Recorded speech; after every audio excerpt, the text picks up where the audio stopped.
Kaliskate, good morning. Nasa farm po tayo ngayon.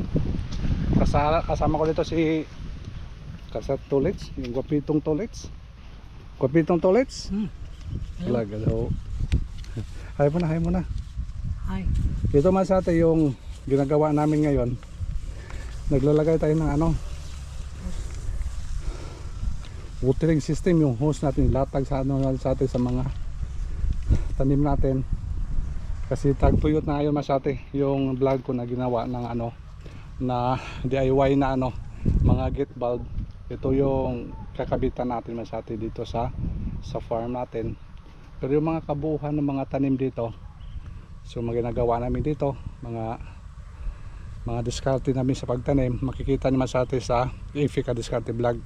Bali ang content ko lang dito yung mga paglalagay ng mga watering system, yun lang. Pero tungkol naman sa mga sa mga tanim masate sa Ifika Diskarte Vlog, makikita mo yung nakaharvest kami dito, natatanim kami dito, lahat ng mga ginagawa namin dito makikita sa Ifika Diskarte Vlog. Kaya masate, good morning. Yung ginagawa natin ng mga DIY na gate bulb para ho yun dito. Kaya ngayon ikabit namin, naglatag pa nga kami ngayon ng mga hose, drift hose. Yung ginawa namin dito masate, nilatag namin yung mga dati itong dati naming palampasan mo lang, habaan mo lang, baka adjust pa tayo. Sige daw, yan, dyan, hawak mo yan, pwede na yan, sige. Wala ako ng Para maano naman sa ate, kawawa yung mga tanim pag walang tubig. Kailangan nila yung tubig kaya mainit na ngayon sa panahon. Okay, ilatag natin masate yung mga ginagawa natin dito. Ito yung mga main pipe natin, distribution sa ibang mga tanim. Tapos ngayon dito ho tayo magtiti. Ito yung mga ginagawa natin. Dito tayo ho magtiti malapit sa pump natin. Dito kung magtiti tayo dito, tapos doon mag-elbow.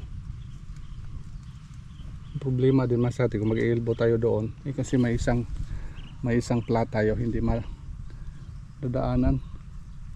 Dito naman tayo magkuhan, dito na lang siguro, dito na lang tayo para maglagay tayo ng isang doon, kaunting hose, tapos dyan para makadistribute sa isang plat natin, at saka doon lahat doon mag-distribute natin.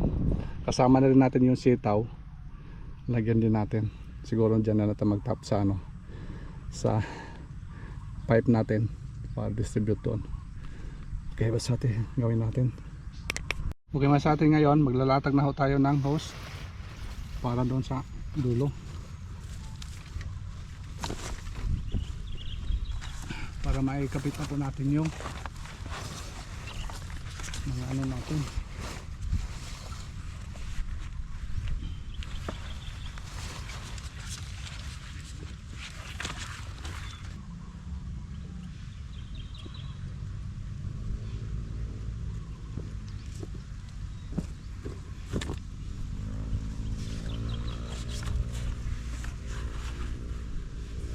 Yes, nasa dulo. Ito clip na natin gamitin, stainless.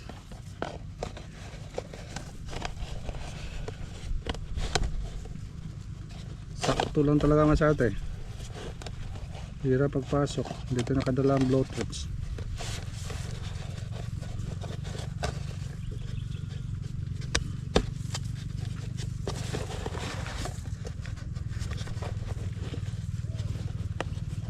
Yeah. Yes.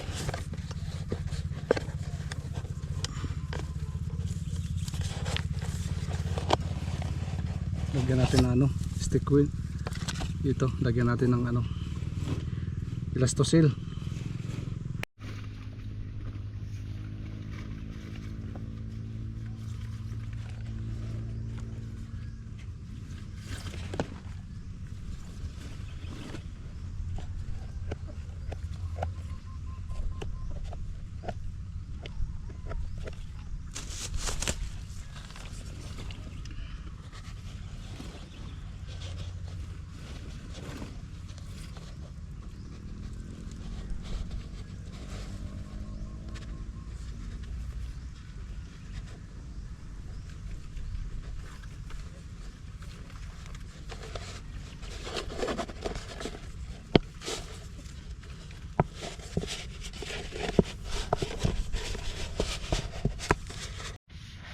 Yun lang sa ano, patong mo lang dyan.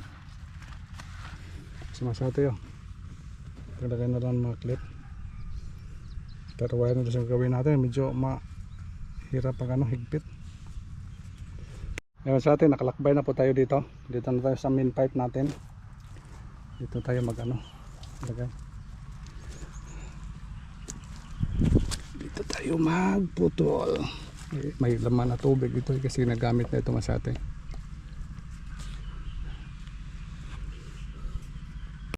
Ito masate yung DIY na natin ginawa. Yung mga control.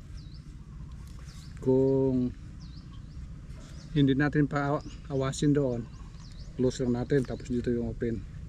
Pag doon naman, close natin dito, dito mo open. Lagyan ko dito ng ano, pinildingan ko dito masate, pinahabol natin. Baka sakaling bumigay ba, pwede talian natin dito para hindi na siya ano, gagalaw. Yan naman masate. Kabitan natin dito.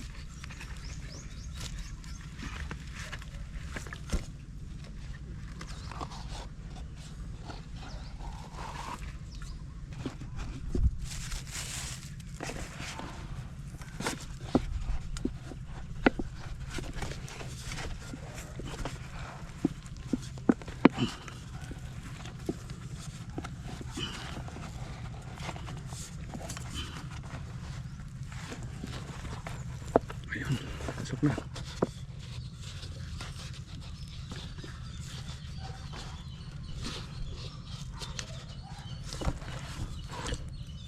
Yes, masate. At na tayo sa main pipe natin.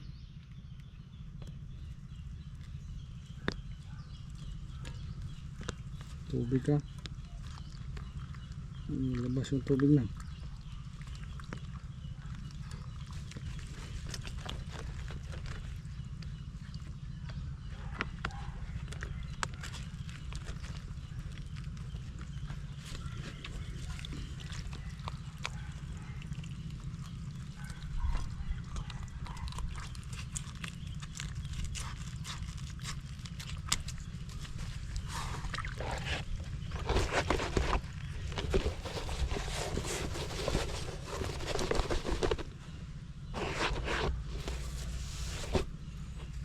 Kaya pala masate yung mga ano butas ng mga ano natin hindi ano kung may mga buhangin na sip-sip, mayroon pa yung buhangin na. Kaya masate nasitin na po dito at saka doon ayos na po dyan. Tapos dito papunta naman doon sa dulo. Okay po na ito oh. Kati na po tayo dito, double control papunta yan dito. So ito yung ongoing pa namin na trabaho. Tapos dito yung sa dulo, may mga tanim na sa dulo. Ngayon grass cut muna natin to kasi oh daming ano, pag malinis na ilatag natin yung pipe doon.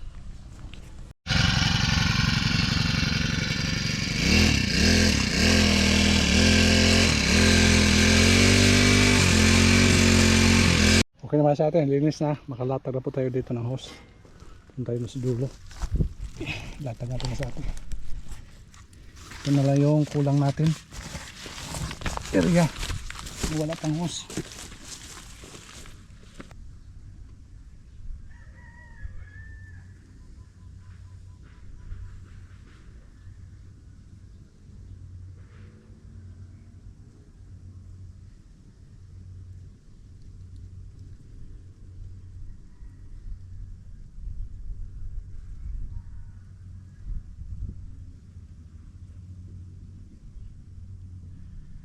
Problema kasi ate kay kapos yung ano natin, kapos yung hose natin.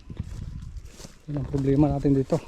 Dito lang oh, hindi nakaabot dito. Mag-elbows na tayo doon para may itong area. Yung gawin natin sa ate, yung ano lang, mayroon tayo kapos. Yung gawin natin sa ate, palitan na lang natin to. Palitan natin ng, mayroon tayong 4 doon. Yung 4 na gamitin natin para ito yung gagawin natin papunta doon. Para distribute sa mga every plant. Ampalaya pa rin dito. Kaya sa atin, latag na po na sa ating tulis yung mga hose na 1/2 mga sa atin. Distribute na po sa kada every puno mayroong ano masate hose, bali dalawa kada plat, dalawang hose, kasi yung ano natin dalawahan yung ano, tanim natin dito kabilaan, kaya dalawa yung hose lagay natin.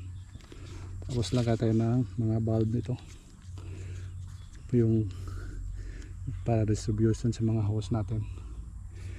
Ikabit natin dito, natalian na po natin yung dulo nya, ikabit natin masyate.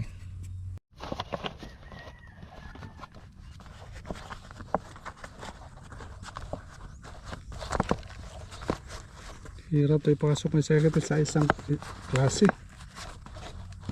Yung ano lang ba, tusok lang natin. Iba kasi ito na ano, napadala.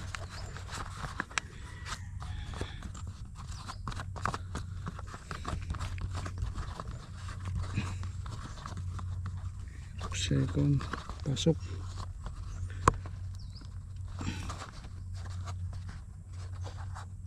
Yun.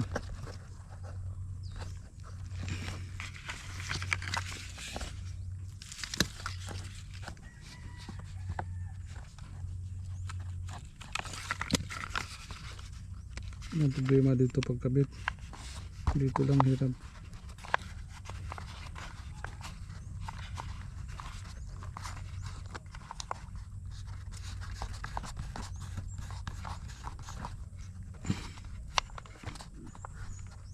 Ayun.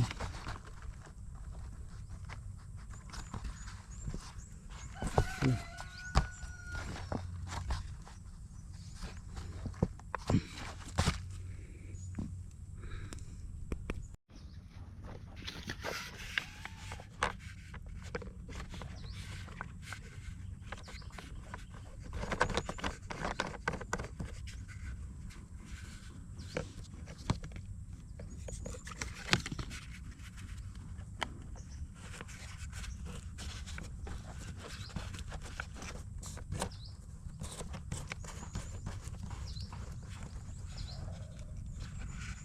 Yun, ayos na sa atin, dalawa na yung nakabit natin.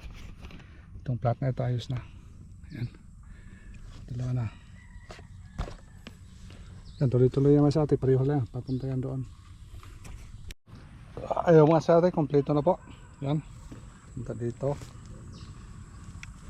hanggang doon sa dulo. Yan mga sa atin, ayos na. Pag ano lang ito, pag papandar natin, ito nakatali na yung mga ano natin, mga hose. Yan, dito na po. Hindi mo na tayo pa, hindi po na natin pandarin kasi yung ano mas atin naglagay tayo ng pataba. At least ready na po yan. Yun lang po ang ngayon natin na mounting na pinala lahat. Sunod na araw o bukas pwede tayo pandar dito ba sa atin. Ayun, thank you.